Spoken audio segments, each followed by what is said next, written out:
요한복음 강의 24번째 시간으로 배은망덕한 자들의 삶이라는 제목으로 말씀을 보겠습니다. 한자로 배은망덕이라고 하면 다른 사람한테 입은 은혜를 저버리는 악한 행위를 이야기합니다. 그런데 성경에서 인간을 이런 배은망덕한 존재로 묘사합니다. 왜냐하면 하나님이 인간을 창조하셨고 또 하나님이 베푸시는 그 많은 은혜들이 없으면 이 땅에 인간은 생존할 수가 없는데 인간은 이 하나님을 향해 그 은혜를 기억하지 않고 오히려 반역하는 행위를 하고 있기 때문이죠. 오늘 본문에 나오는 이 38해 된 한 병자를 통해 이 인간의 배은망덕한 행위가 어떠한 모습으로 나타나는지 우리가 살펴보고자 하는데요. 배은망덕한 자들은 어떻게 살아가나요? 첫 번째로 무능합니다. 1절 말씀을 보겠습니다. 그 후에 유대인의 명절이 되어 예수께서 예루살렘에 올라가시니라. 요한복음은 시간의 순서대로 요한복음을 썼기보다는 어떤 주제 중심으로 이야기를 진행해 가고 있습니다. 원래 1년에 한 번 6월절에 이렇게 예루살렘에 올라가는 것이 아주 당연한 일인데 이게 어떤 그런 명절인지 명확하게 나와 있지는 않습니다. 근데 예수님이 이렇게 갈릴리에 가셨다가 또 그 다음에 바로 이렇게 예루살렘에 가신 것이 아니라 시간이 어느 정도 흐른 뒤에 있었던 일이죠. 그런데 바로 이 본문의 시간과 또 공간적 배경이 되는 이야기가 2절 상반절에 나옵니다. 예루살렘에 있는 양문 곁에 히브리 말로 베데스다라 하는 못이 있는데, 그런데 여기에 나와 있는 이 예루살렘의 양문 곁에 있는 이 베데스다 못은 단순히 그냥 한 지역에 있는 어떤 지명만을 가르치는 것이 아니라 이 안에 어떤 의미를 담아 우리한테 보여주기에 아주 적합한 장소였기 때문에 바로 오늘 본문에 등장하고 있는 것입니다. 이 양문이라고 하는 것은 이 예루살렘 성이 있으면 이 성 안에 들어가는 문들이 여러 개가 있었는데 그 중에 특별히 이 양문이라고 하는 곳은 성전 희생 제사에 사용되는 양들이 오고 가는 문이었습니다. 일반 사람들은 그 문으로 다니지 않았어요. 오직 이곳은 희생 제물만을 위해서 열어놓는 것이다라고 해서 양들이 그 문을 통해서 다녔기 때문에 양문이라고 불렸습니다. 여러분, 성경에서 성전에 드리는 이 제사는 무엇을 상징하나요? 바로 하나님의 구속의 은혜를 상징하는 대표적인 것이죠. 그런데 여기에 나와 있는 이 베데스다라고 하는 연못의 이름 뜻도 바로 은혜의 집이라고 하는 뜻입니다. 바로 이 공간의 배경이 되는 이 양문 곁 베데스다라고 하는 연못은 하나님의 은혜를 보여주는 대표적인 그런 상징물들이죠. 그런데 2절 하반절과 3절 상반절에는 바로 이런 하나님의 은혜와 대조되는 그러한 사람들의 모습이 등장합니다. 거기 행각 5이 있고 그 안에 많은 병자, 맹인, 다리 저는 사람, 혈기 마른 사람들이 누워. 이 성경에 나와 있는 이 숫자가 특별히 요한복음과 요한계시록에서는 아주 큰 의미를 가지고 있습니다. 여기도 이 행각, 기둥이라고 하는 것이 5개가 있는데 이 5이라는 것은 구약 성경에 나와 있는 모세오경, 결국 율법을 상징하는 숫자죠. 근데 이 율법은 무엇을 상징하나요? 바로 인간이 율법으로는 절대로 하나님의 의에 이를 수 없음을 보여주는, 인간의 무능함을 보여주는 가장 대표적 상징입니다. 근데 그 안에 있는 사람들이 한번 모습을 보세요. 이 병자들이 구체적 목록이 맹인, 다리 저는 사람, 혈기 마른 사람들이라고 나오는데 이들은 바로 무능한 인간들을 대표하는 사람들입니다. 여러분, 맹인이라고 생각해 보세요. 혼자서는 무엇인가 할 수 없습니다. 이 다리 저는 사람이요, 혼자서 움직이지 못하는 그런 사람이죠. 특별히 혈기 마른 사람은 지금의 중풍병자들을 이야기하는 것입니다. 몸이 마비돼서 아예 움직이지 못하는 사람들이죠. 하나님의 은혜를 보여주며 또 그 은혜와 반대되는 이 인간의 영적 무능함을 보여주는 그림이 바로 오늘 2절과 3절에 나오는 것입니다. 그런데 이렇게 무능한 자들, 영적 불능인 자들은 무엇에 의존하여 살아가나요? 바로 잘못된 믿음을 가지고 살아갑니다. 그 이야기가 바로 3절 하반절부터 4절까지 나옵니다.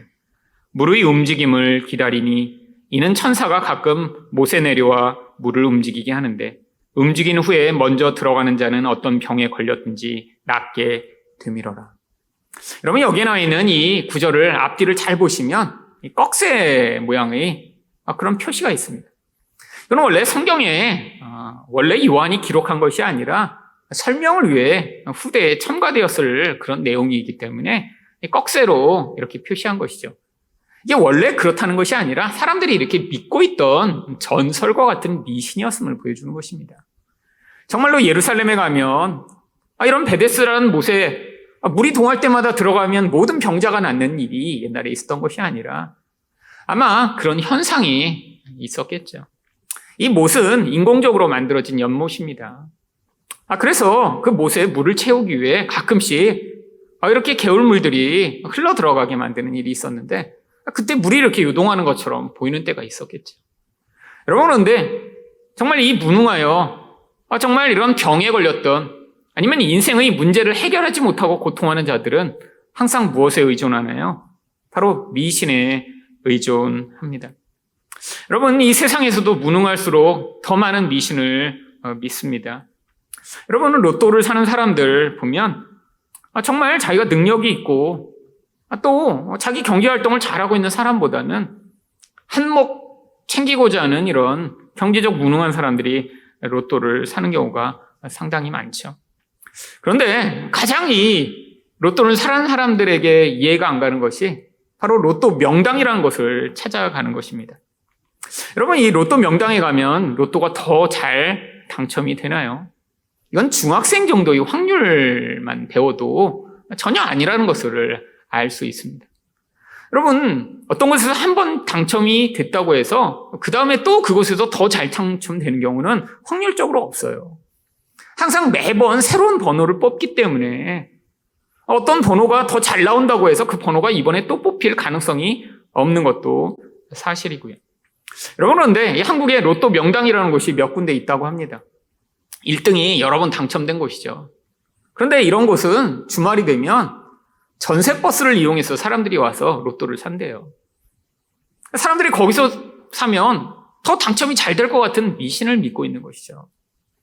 여러분, 이게 바로 무능한 자들이 믿고 있는 잘못된 믿음입니다. 여러분, 영적으로 무능한 자들 분명히 믿음을 가지고 있어요. 인간은 무엇인가 의존하고 믿지 않으면 살 수 없거든요. 여러분, 그런데 이런 영적으로 무능하면 무능할수록 사람들은 하나님을 믿어야 되는데 하나님이 아닌 자꾸 잘못된 것, 거짓된 것, 엉뚱한 것들만 의존하게 되어 있습니다.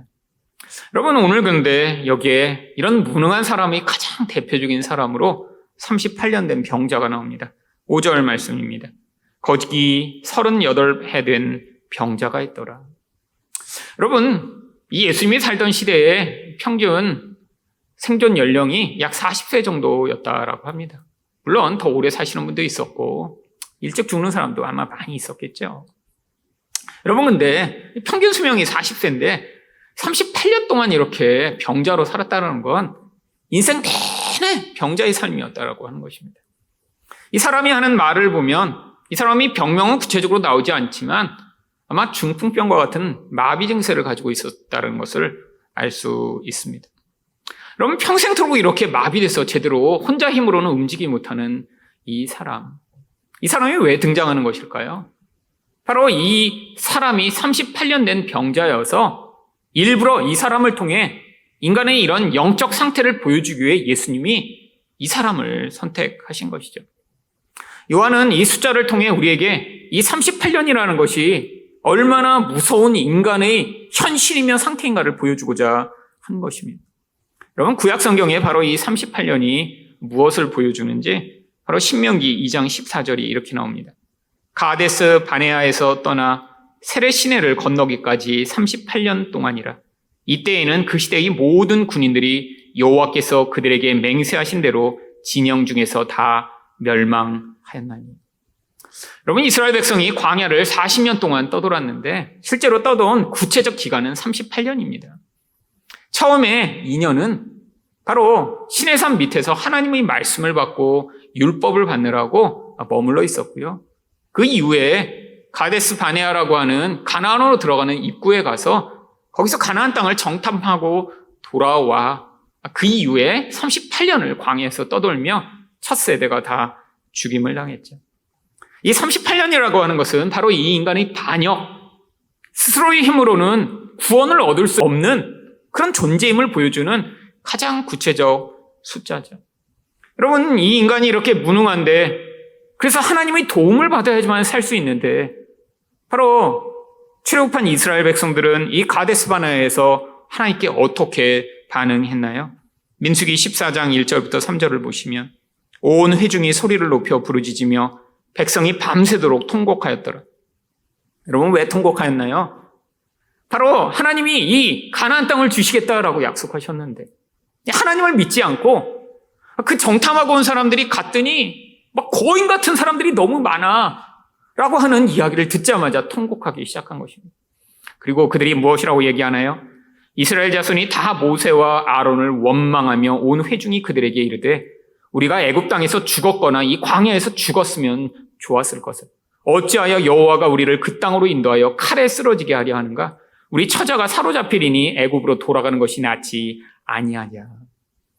하나님이 베푸신 놀라운 구원, 노예 상태에 있던 자들을 구원하고 바로 홍해를 갈라 그들을 구원하신 그 하나님의 놀라우심을 경험하며 시내산에서 불과 천둥과 구름으로 임하여 그들에게 영광을 보이시고 어떠신 분이신가를 보이시며 바로 이 가나안에 들어가게 하겠다고 약속을 주셨는데 이 모든 것들을 경험하고도 바로 이 인간의 본질적 자아는 하나님을 믿지 못하고 이 반역하는 존재임을 보여주는 숫자가 바로 38년입니다. 무능한데 하나님을 믿지 않는 거죠. 근데 이게 바로 우리의 모습입니다. 우리도 이 땅에서 정말 무능하게 살아갑니다. 여러분, 살다 보면 물론 개인이 가진 다양한 능력들이 있죠. 아니, 그래서 그 능력이 굉장히 탁월해서 어떤 분야에서 다른 사람보다 훨씬 멋진 모습을 가질 수 있지만 근데 가장 중요한 무능함은 무엇인가요? 영적 무능함입니다. 인간은 스스로의 힘으로 아무리 애써도 이 땅을 넘어선 그 한계, 영적 세계로 나아갈 수 없는 것이 인간의 존재죠. 아무리 큰 능력을 가지고 아무리 많은 돈이 있고 세상에서 아무리 존경을 받아도 바로 이 땅의 한계를 벗어날 수 없는 무능함을 가지고 있습니다. 그뿐인가요? 인간은 스스로의 죄가 스스로를 지배해 결국 탐욕에서 벗어날 수 없는 그 무능함을 가지고 있죠. 그럼 그것이 무엇을 가져오나요? 사랑하지 못하게 만드는 그런 결국을 가져와 우리의 가장 가까운 관계들이 고통스럽고 아프게 만듭니다. 여러분, 우리 모두가 다 경험하고 있는 거예요. 겉에서는 다 괜찮아 보이는 것처럼 보이지만 가까이 다가가면 우리 모두 다 문제가 있고 우리 모두 다 무능하며 우리 모두 다 고통을 안고 있습니다. 여러분, 그런데 그렇게 문제가 있으면 하나님을 의존하고 하나님의 약속을 믿고 그분이 인도하시는 것을 따라야 하는데 무능한데 하나님을 의존하지 않는 이 반역적 성향을 가지고 살아가는 것이 바로 우리들의 모습이죠.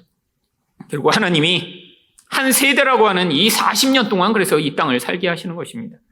바로 그래서 민수기 14장 33절을 보시면 너희 자녀들은 너희 반역한 죄를 지고 너희 시체가 광야에서 소멸되기까지 40년을 광야에서 방황하는 자가 되리라. 여러분, 이 자녀 세대는 가나안에 들어갈 자들이에요. 근데 그들에게 무슨 말씀을 주시나요? 이 반역한 죄를 지고 시체가 소멸될 때까지 광야를 떠돌아야 된대요. 여러분, 성경에서는 바로 이 자녀 세대와 첫 세대를 바로 신약 성경이 이야기하는 옛 자아와 새 자아로 비유해 이야기하고 있는 것입니다. 마치 자녀가 자기 부모를 어깨에다 메고 그리고 고통스럽게 이게 시체가 돼서 다 떨어져 나갈 때까지 이 광야를 떠도는 그림을 보여주시며 바로 우리 인생 가운데 우리가 예수를 믿어도 여전히 이렇게 무능하고 반역하는 우리 옛사람을 안고 이 인생 내내를 걸어가게 된다는 것이죠. 그래서 우리 인생 가운데 예수를 믿어도 이렇게 무능함을 자주 경험하며 답답함을 경험하며 또한 내 자신이 내 힘으로는 도대체 해결할 수 없구나라는 그런 좌절과 절망을 경험하게 되는 것입니다. 여러분은 근데 은혜 받은 성도와 은혜 받지 못한 자들의 차이가 무엇인가요? 세상 사람들은 이것을 감추려고 하고 잊어버리려고 하고 세상의 쾌락을 추구하며 나는 그렇지 않아 라고 도피하려고 하죠. 그런데 하나님의 백성은 바로 이 자리에서 하나님, 나는 무능합니다. 나는 이런 영적 생명이 내 안에 없으며 그래서 내 욕심과 내 이 무능함과 약점에서 벗어날 수 없어. 예수님의 생명이 필요합니다라고 하나님을 향해 손을 내미는 자리에 서게 돼 있는 것이죠. 두 번째로 배은망덕한 자들은 어떻게 살아가나요? 남 탓만 합니다. 6절 말씀입니다. 예수께서 그 누운 것을 보시고 병이 벌써 오래된 줄 아시고 이르시되 내가 낫고자 하느냐? 여러분, 이 질문이 아주 이상한 질문입니다. 아니 지금 38년 동안 누워있는 이 사람한테 가서 내가 낫고자 하느냐? 그럼 너무 당연하게 낫고자 한다고 이야기하겠죠. 여러분, 다른 사람한테는 이렇게 물어보시지 않았어요. 근데 왜 이 사람한테만 이런 질문을 하신 것인가요? 너무 당연하게 네, 낫고 싶습니다. 나의 유일한 소원입니다. 마치 바디메오에게 내가 내게 무엇을 하여 주기를 원하느냐 그랬더니 바디메오가 뭐라고 합니까? 보기를 원합니다 라고 외쳤듯, 아니 38년 동안 움직이지 못하고 고통하는 자에게 낫기를 원하냐 그러면 네 라고 답을 하는 게 당연할 것 같은데 이 사람이 뭐라고 답을 하나요? 7절 말씀을 보시면 병자가 대답하되 주여 물이 움직일 때 나를 못에 넣어주는 사람이 없어 내가 가는 동안에 다른 사람이 먼저 내려가나이다. 원망과 불평만 가득해요. 여러분, 38년 동안 이렇게 병자로 살았다면 다른 사람이 도움이 없으면 이 사람은 살 수가 없었던 자입니다. 생각해 보세요. 누군가 여태까지 밥도 주고 도와주고 했으니까 여태까지 38년을 살았죠. 자기 경제적 활동을 아무것도 할 수 없이 누워만 있었던 사람인데 엄청난 사람들이 은혜를 받아 여기에 지금 존재할 수 있었는데 주변에 있는 모든 사람들이 다 원망의 대상입니다. 일단 나를 넣어주는 사람이 없는 게 원망이에요. 누군가 나를 24시간 지켜주고 있다가 물이 동하면 잽싸게 나를 안아서 그 물에 넣어줄 사람이 필요한데 그런 사람이 없다는 거예요. 또한 나 대신 먼저 물에 들어가 나은 것처럼 보이는 그 사람들이 다 나쁜 놈들이라고 하는 것이죠. 여러분, 이게 바로 이 죄인들의 가장 본질적 모습입니다. 여러분, 사실 이 사람이 이렇게 지금 38년 동안 고통하는 게 다른 사람들 때문인가요? 아니요. 자기 문제입니다. 자기가 병에 걸렸고 자기가 무능하기 때문에 지금 그 못에 들어가 나을지 안 나을지는 모르지만 못에 못 들어가고 있는 것인데 지금 원망하고 있는 것이죠. 근데 왜 남을 탓하죠? 여러분, 인간이 가장 싫어하는 게 바로 이 자기의 무능함을 인정하는 것입니다. 여러분, 내가 이렇게 잘못했고 나는 이렇게 무능한 자며 나는 절대로 구원의 가능성이 없다는 걸 인정하는 것, 이게 인간이 가장 싫어하는 것이죠. 여러분, 그래서 남 탓을 하는 것입니다. 남 탓을 하면 내가 잘못했고 내가 무능하다는 사실을 감출 수 있기 때문이죠. 여러분, 모든 인간은 다 완전하고 문제가 없길 바랍니다. 여러분, 사람이 제일 힘든 게 뭔가요? 다른 사람이 그래서 잘못을 지적하는 것. 그러면 누가 좋아하죠? 여러분, 아이로부터 어른까지 누군가 당신 이게 문제입니다 라고 이야기하면 다 싫어해요. 성숙한 사람은 하지만 그것들을 받아들이죠. 감정적으로 유동하지 않고 정말 내가 어떻게 바뀌어야 될까를 고민하기 시작하죠. 근데 미성숙하면 어떻게 하나요? 여러분, 절대로 받아들이지 않습니다. 그리고 상대를 원망하고 비난해요. 여러분, 가까운 관계일수록 상대방이 무엇인가를 얘기할 때 받아들이지 못하고 있는 것을 통해 그 사람의 어떤 성숙도를 잘 알 수 있습니다. 여러분, 부부 사이도 마찬가지죠. 부부 사이를 가장 힘들게 만드는 게 결국 자기 잘못은 인정하지 않고 다른 사람의 잘못만을 지적하며 또 그것을 지적할 때 상대방이 받아들이지 않는 거예요. 한 사람은 성숙한, 한 사람은 미숙하다고 해도 미숙한 사람이 상대방의 잘못을 잘못을만을 지적할 때 성숙해서 그래 맞아 내가 잘못이야 미안해 라고 하면 문제가 사실 거의 없어요. 근데 대부분의 부분은 어떡한가요? 여러분 상대방은 자기 잘못을 인정하지 않고 남의 잘못만 지적하면 그걸 그대로 받아낼 수 있는 사람이 세상에 정말 없습니다. 결국 자기도 화가 나게 되면 어떻게 되나요? 결국 상대방의 잘못을 지적하게 되죠. 여러분 이게 영적인 문제만이 아니라 이 사회와 관계에서 너무나 관계를 쉽게 파괴하는 문제이기 때문에 심리학적으로도 투사라고 하는 바로 방어 기제의 가장 중요한 원인으로 이야기를 합니다. 여러분 근데 왜 사람들은 이렇게 남의 잘못만을 지적하며 자기 죄를 인정하지 않나요? 이게 단순히 방어 기제가 발전돼서가 아니라 바로 죄의 근원이 인간을 지배하고 있기 때문이죠. 여러분 죄의 근원이 무엇이죠? 하나님처럼 되고 싶은 거예요. 근데 우리는 하나님처럼 완전하지 않습니다. 문제투성이에요. 연약함이 가득합니다. 여러분 그러니까 어떻게 하고 싶어요? 남의 잘못을 지적하고 나의 잘못을 인정하지 않음으로 말미암아 나의 하나님처럼 되고 싶은 그 죄성이 충족되기를 열망하는 것이죠. 여러분 이렇게 남탓만 하고 자기 잘못을 인정하지 않는 이런 사람, 예수님은 그런데 그 사람에게도 은혜를 베풀어 주십니다. 8절과 9절 상반절입니다. 예수께서 이르시되 일어나 내 자리를 들고 걸어가나 하시니 그 사람이 곧 나아서 자리를 들고 걸어가니라. 여러분 예수님은 이런 은혜를 모르는 이런 인간의 병을 고쳐주신 것일까요? 여러분 성경에 나오는 많은 사람들이 다 바로 이런 하나님의 은혜를 받은 참된 성도의 모습만을 보여주기 위해 기록된 것은 아닙니다. 성경에 어떤 사람은 그의 본질대로 인간의 죄성이 얼마나 무서운 것인가를 보여주기는 모델로 선택되는 사람들이 있죠. 그럼 바로 이 사람이 그런 목적으로 선택된 사람이에요. 참 안타까운 것이죠.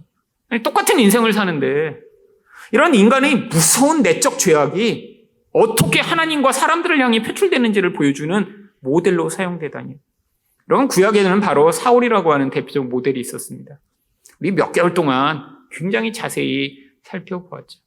여러분 사울이라는 어떤 나쁜 왕이 구약에 있었다라는 것을 우리에게 보여주는 것이 아니라 바로 사울을 통해 스스로 하나님처럼 되고자 하는 이 인간의 왕 되고자 하는 섭성이 얼마나 뿌리 깊고 무서운 것인가를 우리에게 다양한 상황들을 통해 보여준 것처럼 바로 이 38년 된 병자는 이런 대표자인 것입니다. 여러분 38년을 고통해서 예수님이 이렇게 말씀으로 고쳐주셨으면 그러면 어떤 반응을 해야 정상일까요? 그 예수님께 감사하고 도대체 이분이 누구인가 알기를 원하며 그분을 따라다니며 정말 내 인생을 드리겠습니다 라고 반응하는 게 정상인데 그냥 예수님이 누군지도 모르고 가버려요. 그냥 내 이익과 내 목적만을 위해 존재하던 인생이었던 거죠. 여러분 성경에서 그래서 바로 이런 사람에 대해 뭐라고 이야기를 하나요? 잠언 16장 4절을 보시면 여호와께서 온갖 것을 그 쓰임에 적당하게 지으셨나니 악인도 악한 날에 적당하게 하셨느니라.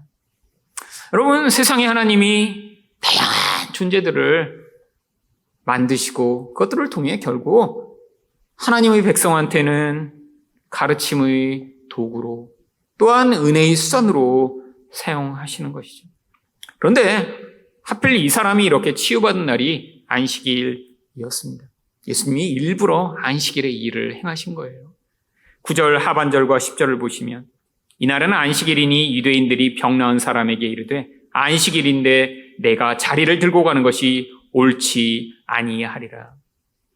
여러분 이 한 사람의 문제가 아니라 바로 이스라엘 백성들이 이 율법이라는 것을 가지고 자기 의의를 쌓고 남을 비난하고 남 탐난하는 그런 인간의 죄성을 보여주는 가장 본질적 모습으로 그 온전한 율법을 사용하고 있었기 때문에 바로 이 사람을 통해 인간의 본질을 폭로하고자 하신 것입니다. 여러분 구약의 이 미신화에 보면 600가지가 넘는 율법이 있습니다. 근데 그 중에 다른 것들은 뭐 한두 개씩 이렇게 있는데 이 안식일 율법만 그 미신화에서 39가지 종류가 있어요. 종류가 39가지고 각각의 종류마다 또 수십 개의 세부 규정이 있습니다. 그러니까 이 안식일 규정이 정말 다 지키려면 수천 가지도 넘는 거예요. 예를 들면 큰 카테고리가 이런 것이 있습니다. 운반하기. 그럼 운반하기에 구체적으로 무엇은 운반해도 되고 무엇은 안 해도 되고 얼마큼 해도 되고 어디까지는 되고 이런 구체 세부적 규정이 쭉 있는 거예요. 또 어떤 때는 끝내기. 뭐 하던 거를 끝내도 되냐 안 끝내도 되냐. 뭐 이런 것이 있죠. 예를 들면 밥 먹던 것은 끝내도 됩니다. 근데 예를 들면 원래 이렇게 계속 그 전날부터 있던 것은 끝내면 안 돼요. 예를 들면 모닥불이 이렇게 켜져 있었는데 그날은 끝내면 안 돼요. 그러니까 그 세부 규정이 다 있는 거예요.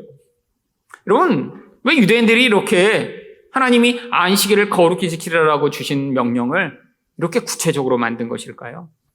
여러분, 이 안식일 규정만이 다른 사람이 무엇을 하고 안 하는지를 구체적으로 평가하며 또 내가 얼마나 구체적으로 그것을 잘 지키고 있는지를 세부화해서 평가할 수 있는 가장 좋은 계명이기 때문이죠. 여러분, 내 부모를 공경하라. 이거 세부화할 수 있나요? 아니, 여기 지금 말씀을 들으시는 여러분, 한번 본인한테 물어보세요. 나는 내 부모를 공경하나? 그럼 대부분은, 그렇게 그냥 엄청 효자는 아니지만, 그래도 공경합니다. 근데 이걸 점수로 매길 수 있나요? 그럼 어렵습니다. 안 돼요. 아니, 정말 효자라 아침, 점심, 저녁으로 부모님한테 뭐 전화드리고, 뭐 일주일에 한 번씩 찾아가고, 이런 효자가 혹시 있을 수도 있겠죠.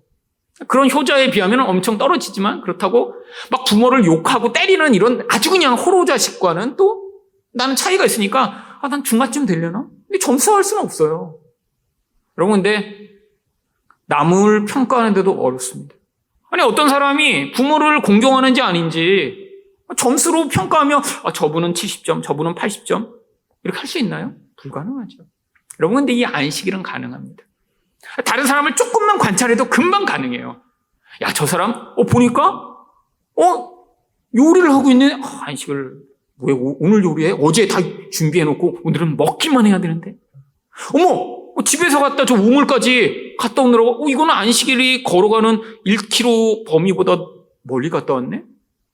그러면 다 평가가 가능해요.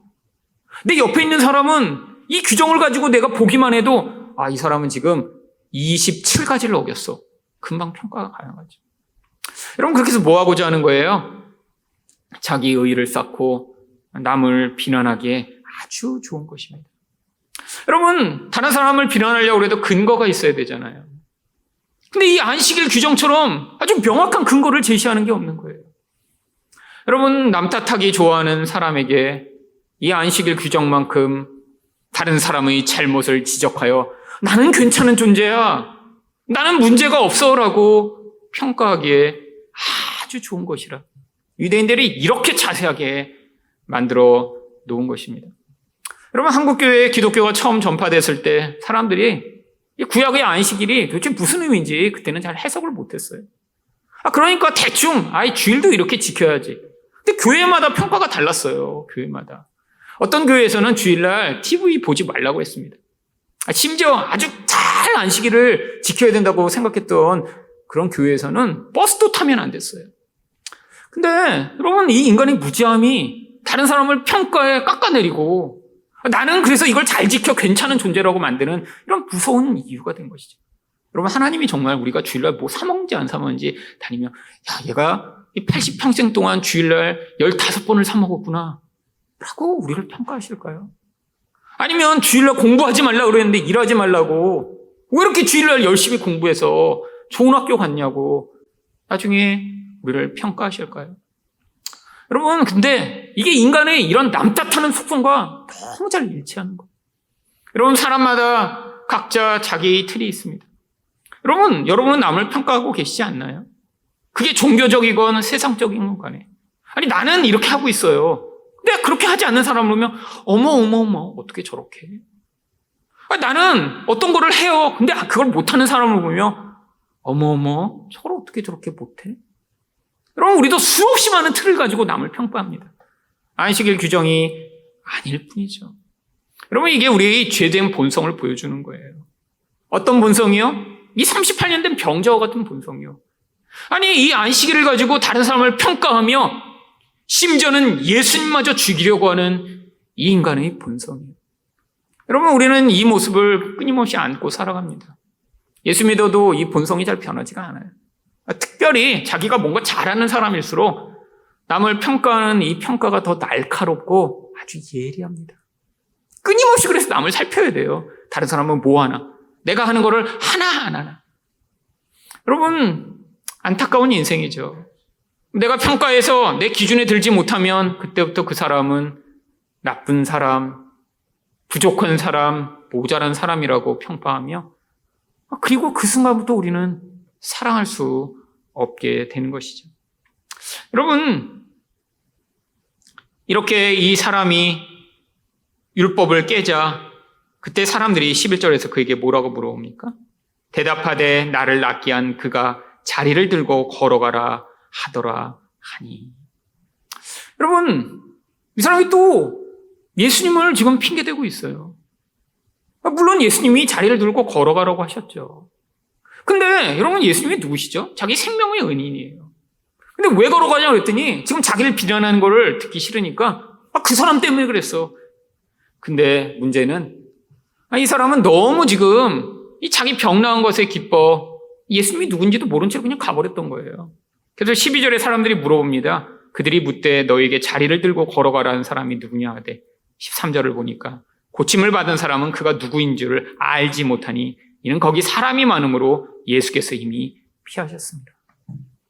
여러분, 이 인간의 본질과 속성, 어떠한 상황에서 끊임없이 다른 사람의 잘못을 찾아내고 나는 괜찮은 존재라고 하고 싶은 이 모습, 여러분, 우리 안에도 이 속성을 얼마나 많이 가지고 있나요? 그런데 이런 배은망덕한 자의 이런 가장 무서운 죄성이 드러나는 것은 바로 마지막 부분입니다. 마지막으로 배은망덕한 자들은 어떻게 살아가나요? 은혜를 원수로 갚습니다. 14절 말씀입니다. 그 후에 예수께서 성전에서 그 사람을 만나 이르시되 보라 내가 나았으니 더 심한 것이 생기지 않게 다시는 죄를 범하지 말라 하시니. 여러분 생각해 보세요. 38년 동안 중풍병을 앓아서 움직이지 못하고 살았어요. 여러분 이 단순히 중풍이라고 하니까 그렇죠. 여러분 이 중풍이라는 건 정말 고통스러운 병입니다. 생각하는데 움직이지 못해요. 그럼 심지어는 심한 중풍은 똥오줌도 다 그냥 싸서 누군가 돕지 않으면 살지 못합니다. 자기 정말 여러분 머리는 멀쩡한데 전혀 못 움직이는 채로 이렇게 존재하고 있다고 생각해 보세요.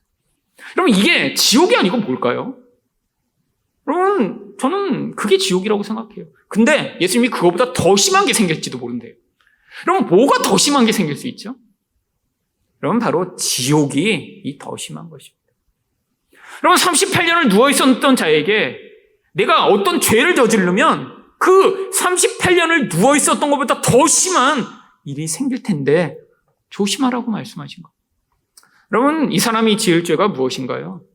바로 은혜를 원수로 갚는 일이죠. 여러분 바로 15절에서 그래서 이 사람이 은혜를 원수로 갚습니다. 그 사람이 유대인들에게 가서 자기를 고친 이는 예수라 하니라. 여러분 왜 고발했을까요? 나는 안식일을 원래 잘 지키는 인간이야. 근데 저 예수라는 인간 때문에 내가 이렇게 지금 자리를 들고 걸어간 거지 저 인간이 아니었으면 나는 원래 잘 지켜. 여러분 38년 된 그 병자를 구원한 예수를 지금 팔아버리는 것이죠. 왜요? 자기 의의를 찾기 위해. 나는 괜찮은 존재라고. 저 인간 때문에 내가 이렇게 된 거라고 예수님을 탓하고자 하는 것이죠. 근데 이게 바로 이 사람만의 문제가 아니라 유대인들의 모습입니다. 바로 16절을 보시면 그러므로 안식일에 이러한 일을 행하신다 하여 유대인들이 예수를 박해하게 된지라. 여러분 자기 의와 은혜는 대척점에 있습니다. 무슨 얘기예요? 자기 의가 조금이라도 있으면 은혜를 받을 수가 없어요. 은혜라고 하는 건 우리는 무용합니다. 나에게는 아무것도 내세울 것이 없습니다. 그래서 하나님의 은혜가 아니면 나는 죽고 예수를 붙들 수밖에 없습니다 하는 자니까 은혜를 받을 수 있는 거예요. 근데 인간은 은혜를 거부하기 위해 끊임없이 자기 의의를 쌓습니다. 나는 괜찮은 인간이야. 나는 이것도 잘해. 특별히 종교적으로 이런 안식이라는 건 결국 이 안식일 규정을 통해 하나님의 은혜를 거부하는 도구가 된 것이죠. 여러분 바로 이게 이 38년 된 병자를 통해 드러나는 죄인된 인간의 모습입니다. 여러분, 안식을 우리가 아무리 노력해도 얻을 수 없어요. 사람들이 왜 이렇게 돈을 하나님의 자리에 올려놓고 믿죠? 그 돈이 자기에게 안식과 구원을 가져올 거라고 생각해서 그래요. 여러분, 근데 아무리 돈이 많아도 절대로 인간은 안식과 구원을 얻을 수 있습니다. 물론 돈이 없는 사람마다 더 편안하고 더 안락한 환경에는 살 수 있겠죠. 내가 원하는 것을 이 땅에서는 할 수 있겠죠. 여러분, 근데 돈이 아무리 많아도 진짜 인간의 본질 안에서 기쁨을 주는 안식을 얻을 수 없고, 진짜 우리를 사랑하는 사람이 되게 만들어 다른 사람과 행복하게 지내게 만들 수 없습니다. 여러분, 돈이 많을수록 결국 가족의 갈등은 더 커지고, 여러분, 비참한 일이 더 많이 일어나죠. 여러분, 자녀들한테 돈을 많이 주면 자녀들이 더 효도하고 더 화목한 가정이 될 거라고 생각하세요? 얼마 전에도 참 비참한 일이 있었더군요. 부모가 아마 아파트가 있으셨는지 약 40원 정도의 재산을 형제한테 남겨주고 돌아가셨습니다. 근데 문제는 형은 멀쩡한데 동생이 지체장애자예요. 그리고 형의 도움이 없으면 살 수가 없어요. 근데 형이 한강으로 수면제를 먹여갖고 유인해갖고 물에 빠뜨려 죽여버렸어요. 왜? 그 40억 재산 다 독차지하려고. 원래 지체장애자, 그러니까 정신지체라 자기가 아무것도 주장할 수 없는 동생인데, 그래서 다 이미 빼돌렸어요. 빼돌렸는데, 사회복지기금에서 이 유산을 가지고 이제 개입하기 시작한 거예요. 이거 혼자 그렇게 독식하면 안 되니까 동생도 먹고 살아야 되잖아요. 그래서 그 기금에서 조사가 들어오니까 수면제를 이렇게 죽여버린 거예요. 차라리 돈이 없었으면 그렇게 되지 않았겠죠. 여러분, 이게 인간의 본질입니다. 여러분, 동생을 죽여서까지 내가 그 몇십억은 더 갖고 싶은 거. 그래서 행복이 찾아올까요? 여러분, 이게 인간이 끊임없이 자기 안식과 구원을 추구하는 이 비참한 모습이죠. 여러분, 인간은 예수 없이 절대 만족하고 예수 없이 이 무능함에서 벗어날 수 없습니다. 여러분, 저도 인생 내내 이 무능함 가운데 고통하며 그때마다 정말 한탄할 때가 많이 있었어요. 근데 그때마다 제가 다시 그래, 나는 이렇게 무능한데 누구 때문에 내가 이렇게 고통하고 누구 때문에 이렇게 힘들고 누구 때문에 정말 이 인생이 불행한 게 아니라 내가 무능한데, 그래서 내가 이 무능함을 통해 예수를 붙들도록 하나님이 은혜를 부시는구나. 여러분, 그 자리에서 예수 붙들 때마다 그분이 정말 나의 생명이며 나의 구원자가 되시며 내 인생과 다른 사람의 인생을 책임지는 분이 되심을 경험케 하셨습니다. 여러분, 우리 안에 이 의의를 내려놓고 예수를 붙들 때 바로 이 예수가 주시는 안식을 맛볼 수 있죠. 여러분, 그런데 이 사람들은 이 예수님을 어떻게 하고자 했나요? 17절을 보시면 예수께서 그들에게 이르시되 내 아버지께서 이제까지 일하시니 나도 일한다 하시니. 예수님이 무슨 일을 하시는 것이죠? 우리한테 안식을 주시고자 애쓰신다는 거예요. 우리는 만들어낼 수 없는 안식이요. 이 땅에서 정말 피눈물 나게 노력하고 애써도 얻어낼 수 없는 안식을 주시기 위해 예수님이 일하고 계시다는 거예요. 근데 이런 예수님의 말씀에 사람들이 어떻게 반응하나요? 18절입니다. 유대인들이 이로 말미암아 더욱 예수를 죽이고자 하니 이는 안식일을 범할 뿐만 아니라 하나님을 자기의 친아버지라 하여 자기를 하나님과 동등으로 삼으심이로라. 여러분, 이게 바로 배은망덕한 인간의 본질입니다. 여러분, 우리도 이럴 때가 얼마나 많은가요? 우리의 무능함을 인정하지 않고, 나의 약점을 인정하지 않고 자꾸 남 탓만 하며 네가 잘못이야, 네가 잘못이야. 심지어는 하나님을 향해서도 하나님, 왜 내 인생을 이렇게 만드셨어요? 라고 원망하는 우리의 본질. 그런데도 하나님은 우리를 향해 끊임없이 은혜를 베푸십니다. 우리와 같은 이런 원수된 자, 우리와 같은 이런 무능한 자들 향해 지금도 은혜를 베풀어 주세요. 여러분, 바로 그 자리에서 하나님, 저는 정말 무능합니다. 제가 이제 남 탓, 하나님 탓하지 않고 하나님의 은혜만이 필요함을 인정하며 받아들이길 원합니다라고 고백할 때마다 하나님이 그 무능하고 악한 배은망덕한 자들에게도 다시 은혜를 베푸셔서 하나님의 은혜가 얼마나 놀라운지 고백하는 여러분 되게 만드실 것입니다. 그 은혜를 찬양하는 여러분 되시기를 예수 그리스도 이름으로 축원드립니다.